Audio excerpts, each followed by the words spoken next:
तर महायुतीचा महाशपथविधी आज आझाद मैदानात पार पडला। फडणवीसांनी 21वे मुख्यमंत्री पदाची शपथ घेतली आणि शिंदेंनी पहिल्यांदाच उपमुख्यमंत्री पदाची शपथ घेतली आहे। यासोबतच अजित पवारांनीही उपमुख्यमंत्री पदाची शपथ घेतली आहे।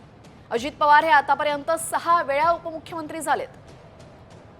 देवेंद्र फडणवीसांनी तिसऱ्यांदा मुख्यमंत्री पदाची शपथ घेतलेली आहे। एकनाथ शिंदे यांनी पहिल्यांदाच उपमुख्यमंत्री पदाची शपथ घेतली, तर अजित पवारांनी 6व्यांदा उपमुख्यमंत्री पदाची शपथ घेतलेली आहे। आज आझाद मैदानामध्ये महायुतीचा महाशपथविधी सोहळा संपन्न झाला आणि या सोहळ्याला मोठ्या दिग्गजांनी पंतप्रधान नरेंद्र मोदी यांच्यासह देशातील सर्व दिग्गज, उद्योजक, सेलिब्रिटी यासह महत्त्वाचे नेते सर्वजण उपस्थित होते।